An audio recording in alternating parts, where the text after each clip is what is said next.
Rilisan data BPS untuk industri F&B pada kuartal 1 tahun 2023 mencatat nilai produk domestik bruto atas dasar harga konstan sebesar 206,19 triliun rupiah. Angka ini apabila dibandingkan saat kuartal yang sama pada tahun 2022 mengalami peningkatan sebesar 5,33%. Di sisi lain, riset Nielsen pada 2023 menunjukkan sebanyak 49 hingga 52% juga mengandalkan teknologi digital dan berbelanja online sebagai salah satu strategi dalam menjaga pengeluaran, termasuk untuk menemukan promo-promo menarik. Sementara publikasi Gojek sepanjang 2022, sedikitnya 83% UMKM kuliner mengandalkan digitalisasi dalam menjalankan usahanya. Lalu, penyedia layanan antar makanan GoFood kini memiliki lebih dari 1,4 juta mitra usaha, dengan 99% diantaranya dikuasai oleh UMKM kuliner. Adapun dari segala tren kuliner yang hadir, landscape tren kuliner 2023 ternyata dikuasai oleh olahan mie, varian roti, kopi susu, dengan menu andalan ada nasi ayam, varian teh, dan juga tentunya gorengan. Menarik bukan? Digitalisasi membuka peluang baru bagi para pebisnis, tentunya juga termasuk para pebisnis di bidang kuliner. Kehadiran pihak ketiga, sebut saja GoFood, seperti membuka arena baru bagi para pebisnis kuliner untuk bersaing secara bebas dan tentunya tanpa memusingkan kelas. Baik itu para pedagang kaki lima atau justru yang memiliki outlet di mana-mana. Namun, sebagai agregator dengan jutaan mitra, apakah kehadiran mereka membawa keuntungan dan menjawab keresahan yang dirasakan oleh para pebisnis kuliner? Atau kehadiran promo-promo menarik yang mereka tawarkan apakah tidak memberikan kerugian bagi mitranya?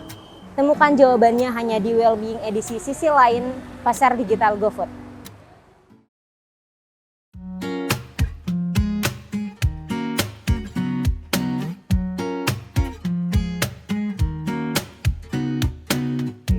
Perkenalkan, nama saya Khairul Iman atau biasa dipanggil Coy. Saya sendiri di Kebab Alibaba sudah dari tahun 2016. Overall kita sudah join di Alibaba. Saya sendiri udah selama 7 tahun. Untuk posisi saya saat ini sebagai CEO, Chief Executive Officer di PT Berkah Purnama Sewu.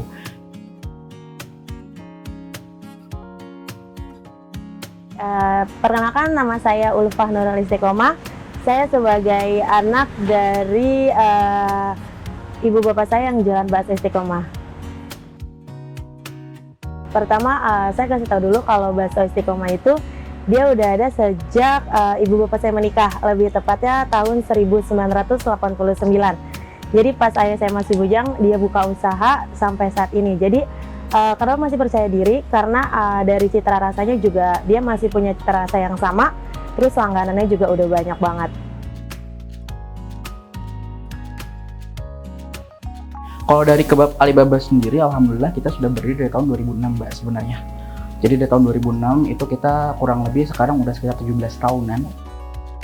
Dari 100 bisnis yang ada, biasanya itu ke 5 tahun selanjutnya itu hanya 20 bisnis tersisa. Dan kemudian di 10 tahun berikutnya itu hanya tinggal 4 bisnis tersisa. Dan kita itu salah satu dibanding 4% tadi. Jadi alhamdulillah sih dengan 17 tahun pengalaman kita cukup confident. Nah, apa yang menjadi pertimbangan akhirnya untuk memutuskan untuk melakukan perluasan usaha franchise? Oke, kalau untuk perluasan usaha franchise sendiri ya karena di Indonesia itu sangat-sangat lebih familiar. Kemudian juga sistem usaha franchise itu relatif lebih mudah karena kita juga menyiapkan yang sudah ready to use, bisnis yang benar-benar sudah ready untuk dikembangkan, dijalankan dengan semua sistem yang sudah kita buat. Jadi untuk para mitra itu lebih mudah untuk bisa langsung mengaplikasikannya. Nah, perbedaan sistem franchise dari Kebab Alibaba sendiri itu nggak cuma hanya franchise murni. Yang dimana kalau franchise murni itu, kalau misalkan kita lihat banyak kompetitor franchise, dia mengklaim, saya sudah buka 1.200 cabang. Tapi pertanyaan selanjutnya adalah berapa cabang yang masih eksis gitu. Kalau kan kita itu sistem franchise-nya yang murni ada, tapi nggak terlalu karena ada sistem filtrasi yang cukup ketat di kita. Nah, kita lebih banyak itu sistem kemitraan syariah Jadi sistemnya itu adalah kita bagi hasil.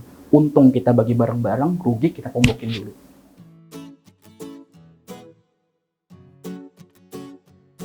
Sebelumnya dari pertama buka tuh kan emang udah di sini ya, di tempatnya di kaki 5 itu. Pertama tuh sebelumnya udah buka cabang di Cilengsi Bogor. Tapi itu cuman bertahan kurang lebih 1 tahun kurang lebih ya. Karena kenapa bisa tutup? Soalnya ayah saya meninggal, jadi semuanya diambil lagi bawa ke Jakarta. Jadi yang di Cilengsi itu udah tutup. Akhirnya memutuskan ibu saya buat stay di sini, jualan di sini sama anak-anaknya kayak gitu.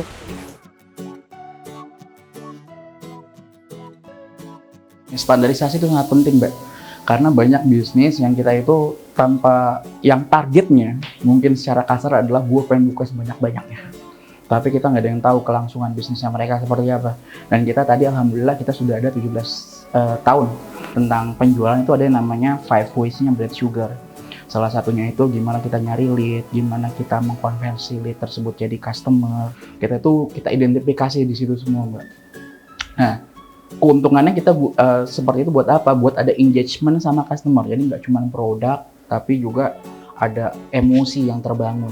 Nah, outputnya seperti apa yang sudah kita dapatkan? Alhamdulillah dari sekarang customer kita banyak, Mbak. Kalau misalkan nanti Mbak kita ngelihat ke outlet kita, itu banyak yang dia masih sekolah dan sekarang udah pada kuliah itu masih jadi customer kita.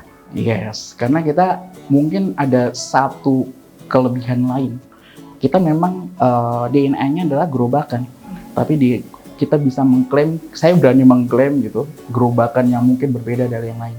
Karena mungkin kita satu-satunya franchise gerobakan yang memiliki membership program. Jadi kita misalkan nih, Mbak customer kita, Mbak nanti masuk sebagai member kita. Sampai kita tuh nanti kayak company-company besar, Mbak ulang tahun kita kirimin WA, kita kirim ucapan gitu. Kalau ukurnya paling karena emang yang tadi aku bilang dia udah citra rasanya. Karena kan nggak semua bakso itu, kita jujur aja ya, nggak semua bakso itu yang dagingnya itu kan kayak daging sapi, ada yang campuran, dan daging ayam atau kayak gimana ya itu tergantung dengan penjualnya. Kalau kita sendiri itu kita masih pakai daging sapi pure ya, dia nggak ada campuran, nggak ada bahan-bahan pengawet atau kimia. Jadi emang rasanya kan tetap beda dong kalau bahan-bahan asli tanpa pengawet. Dan itu dia yang bikin para pelanggan tuh jadi lebih sering beli, jadi langganan. Makanya jadi tetap stay sampai sekarang. Artinya, baik itu kebab Alibaba dengan outlet di mana-mana, atau pondok bakso Istiqomah yang hanya mengandalkan jualan ala pedagang kaki 5, pada dasarnya mereka tetap menjaga cita rasa untuk bersaing melawan kompetitor sejenisnya. Lantas, mengingat masifnya kuliner yang juga dibantu dengan kemudahan teknologi digital, bagaimana kedua bisnis tersebut mampu meraup keuntungan di tengah jutaan lawan?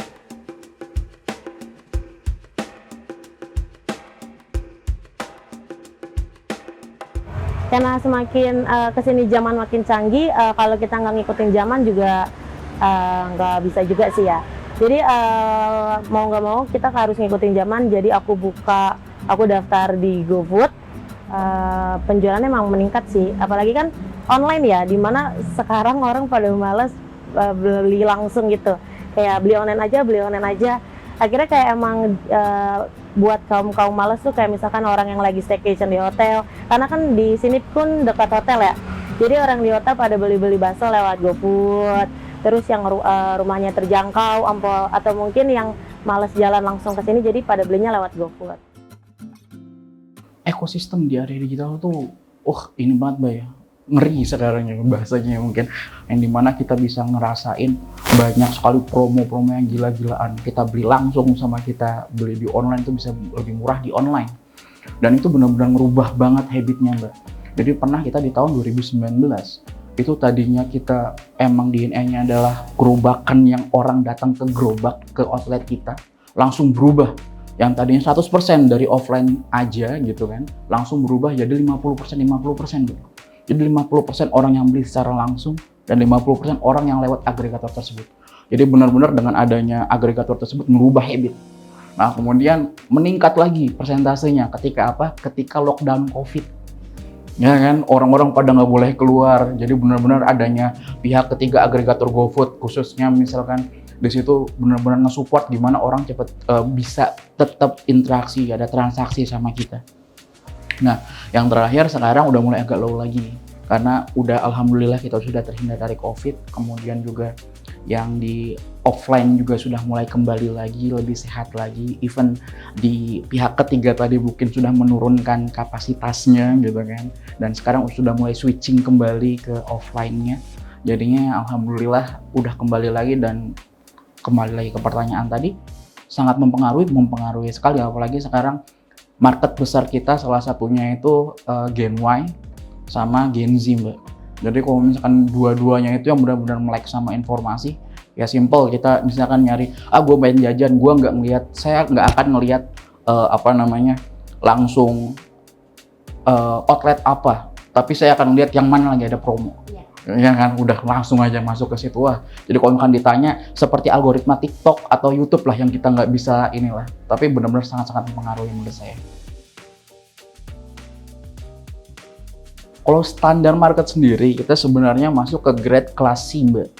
Jadi dengan harga average kita yang main di angka 12.000 sampai dengan 18.000 gitu produk kita, kemudian average let's say di angka 15.000. Itu kita sebenarnya di menengah ke bawah.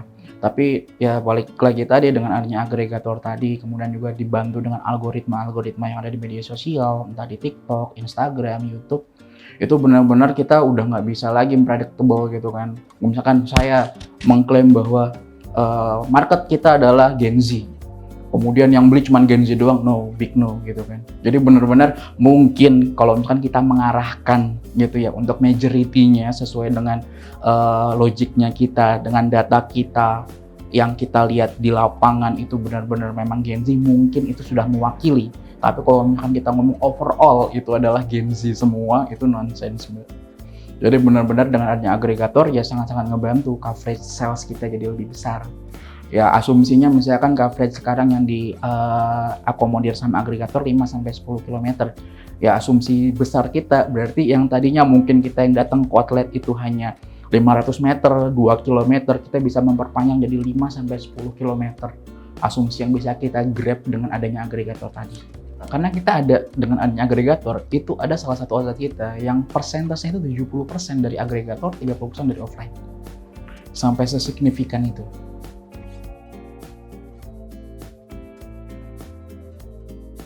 Bagaimana Bakso Istiqomah memanfaatkan GoFood untuk mengambil target-target konsumen yang mungkin dia lebih tertarik ke bakso kelas menengah atau kelas atas. Oke. Paling kalau kita paling pakai, kalau di GoFood itu kita pakai promo-promo kayak diskon berapa persen, kayak misalkan diskon 20% dari harganya. Kayak gitu sih, paling biar orang-orang pada lebih milih ke bakso kita kayak gitu.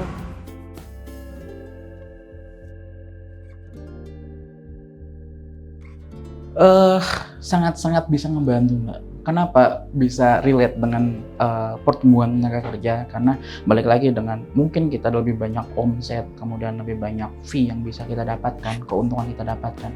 Artinya di situ yang tadi saya bilang di awal banget, karena kita ini bertumbuh ke bab Alibaba dengan cara bootstrap. Jadi dengan bisnis yang ada sisanya kita buka outlet lagi. Jadi ada lebih banyak outlet yang bisa kita buka, artinya lebih banyak kesempatan kita untuk mengabsorb tenaga kerja. Untuk saat ini sih enggak sih, karena kita kan kayak usaha keluarga ya, jadi ada ibu, ada saya, ada abang saya. Paling kalau misalkan ada apa-apa ya kita langsung terjun langsung aja sih. Setiap pelaku bisnis kini juga dituntut untuk melek teknologi. Mereka yang tidak ingin tertinggal tentu mencoba bergabung dengan pihak ketiga penyedia layanan jasa antar makanan. Pertanyaannya, apakah skemanya ini semudah konsumen memesan makanan, tinggal klik dan bayar? Atau justru akhirnya harus memutar otak untuk bersaing di arena baru dengan trik jitu? Ya, sebenarnya balik lagi ke yang tadi, Mbak. Angkanya itu GoFood itu sangat-sangat ngebantu kita sangat-sangat berterima kasih dengan pihak GoFood atau pihak agregator yang lain, karena bisa ngebantu kita menggrab lebih coverage-nya yang lebih luas gitu loh. Jadi emang benar-benar kita sebagai UMKM yang di situ juga mungkin sometimes ada beberapa, yo ke Bapak Alibaba ikut nih ada program promo, yang dimana program promo tersebut kan artinya ada persentase juga tadi bahwa rakyat Indonesia itu akan mencari program promo dengan program potongan harga. Ya artinya kita dengan adanya bantuan dari subsidi dari pihak agregator, jadi kita bisa memberikan extra price, kemudian juga bisa memberikan kemudahan lebih kepada konsumen kita.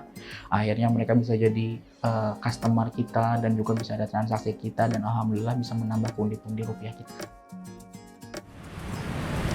Jadi kita kembali lagi harus mengikuti zaman. Kehadiran GoFood ini bisa membantu menjangkau konsumen di luar area tempat berdagang. Apalagi kalau ada promo, konsumen baru bisa aja terjadi. Makanya itu, karena baru jadi kita harus memastikan paling yang tadi saya bilang, kalau kita tidak pakai bahan-bahan pengawet. Dari dasarnya saja kita pakai bahan alami yang 100% daging asli sapi. Cara memasaknya insya Allah bersih. Penyajiannya yang aman dan bagus sudah food grade. Biar nanti pas sampai ke pelanggan sudah enak tinggal dituang saja.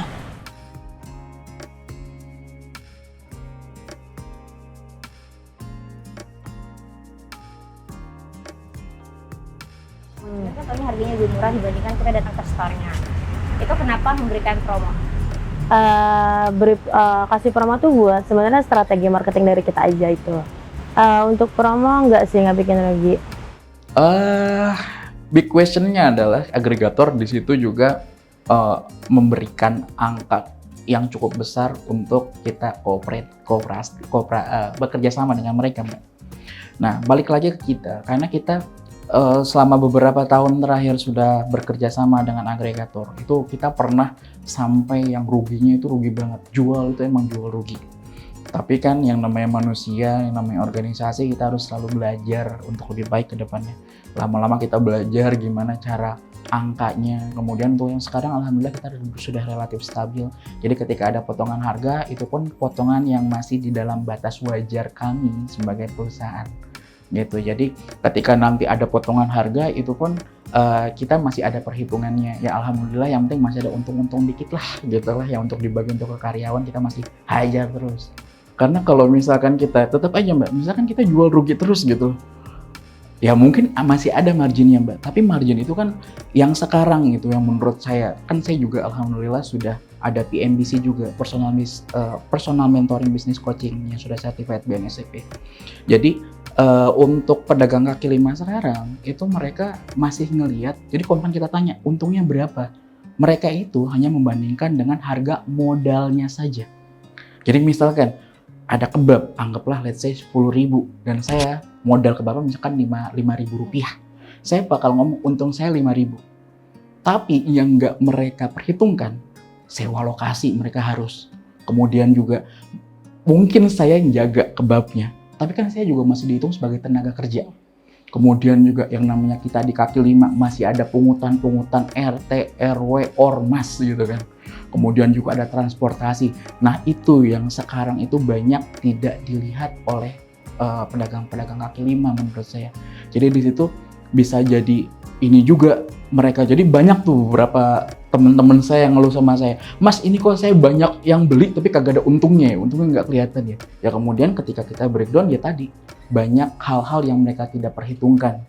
Gitu, yang mereka mutlak pure yang masih diperhitungkan hanya satu, yaitu adalah bahan baku untuk membuat suatu produk.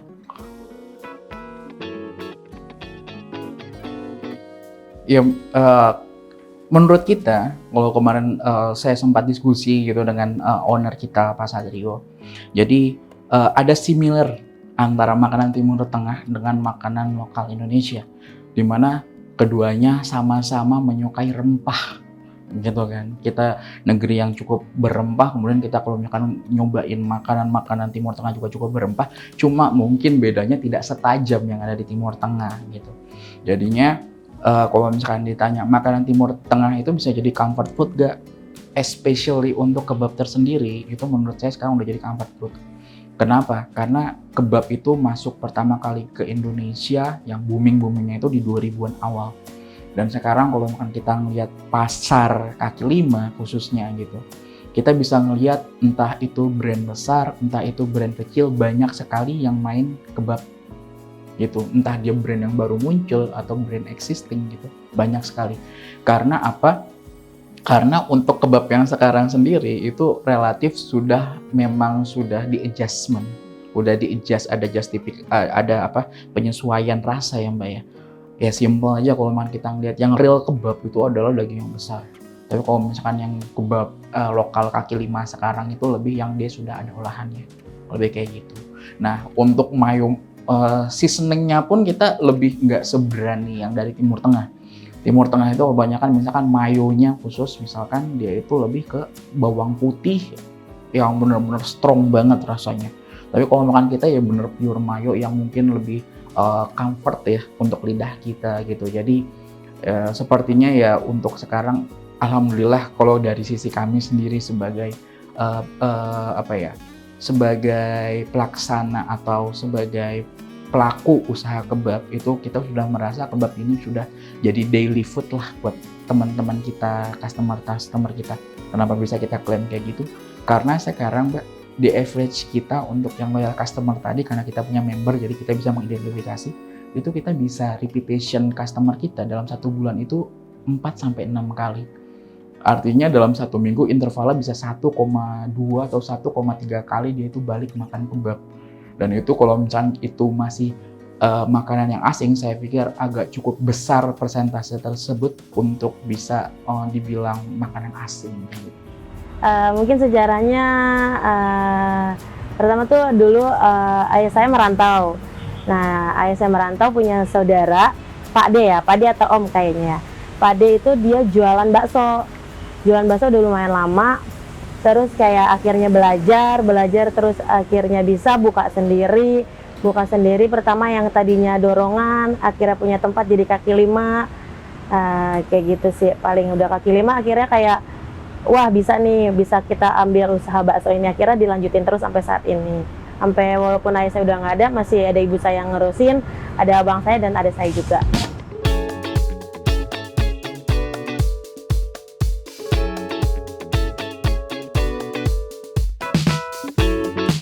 GoFood sebagai layanan pesan antar makanan melalui pernyataan resmi induk layanannya Grup Goto mencatat pada kuartal 3 tahun 2023 pertumbuhan unit bisnis e-commerce dan on-demand service telah menjawab kebutuhan konsumen yang lebih peka terhadap harga. Disokong oleh peningkatan proporsi pelanggan setia di Indonesia dari 38% menjadi 52%, dan berbekal pengalaman, GoFood aktif menganalisis data untuk memetakan kebutuhan pelanggan yang berguna bagi para mitranya. Hal ini bertujuan agar para mitra dapat menargetkan segmen pelanggan yang lebih efektif. Mempercepat profitabilitas menuju pertumbuhan yang sehat, GoFood mengadopsi 3 strategi utama. Yang pertama, memperkuat brand GoFood sebagai layanan pesan antar makanan. Kedua, teknologi machine learning untuk alokasi promo dan meningkatkan efisiensi dari promo sebagai langkah untuk menekan biaya yang dikeluarkan para mitranya.